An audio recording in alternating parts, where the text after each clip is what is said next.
শুভ সন্ধ্যা। কেমন আছেন সবাই?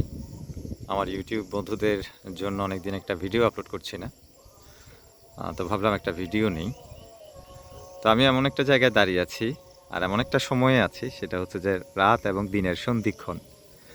অর্থাৎ দিনের আলোকে গ্রাস করে অন্ধকার নেমে আসছে এই পৃথিবীতে।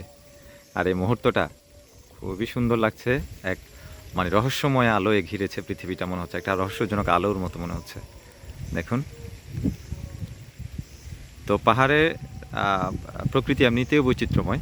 তো আজকের বিষয়টা আরও একটু বেশি বৈচিত্র্যময় বলে মনে হচ্ছে, এবং মনকে খুবই উচ্ছ্বসিত এবং আনন্দিত করে এই পরিবেশ বা এই প্রকৃতি দেখলে। দেখুন একবার,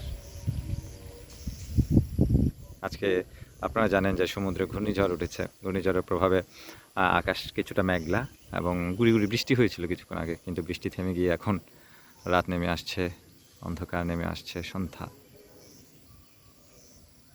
চারপাশে পাখিদের ডাকাডাকির শব্দ, পাখিদের নানা ডানা ঝাপটানোর শব্দ শোনা যাচ্ছে, বিভিন্ন ধরনের ডাক শোনা যাচ্ছে। তো সত্যিকার অর্থে দারুণ একটি পরিবেশ। তো আমার বন্ধুরা কেমন আছেন অবশ্যই কমেন্ট বক্সে জানাবেন। আর আপনারা কী ধরনের ভিডিও দেখতে চান সেটিও একটু জানাবেন। আমি চেষ্টা করবো আপনাদেরকে আসলে ওই ধরনের ভিডিও দেওয়ার জন্য। আমি যেহেতু পাহাড়ে থাকি, পাহাড় কেন্দ্রিক হলে সবচেয়ে ভালো হয়। শুভকামনা সকলের জন্য।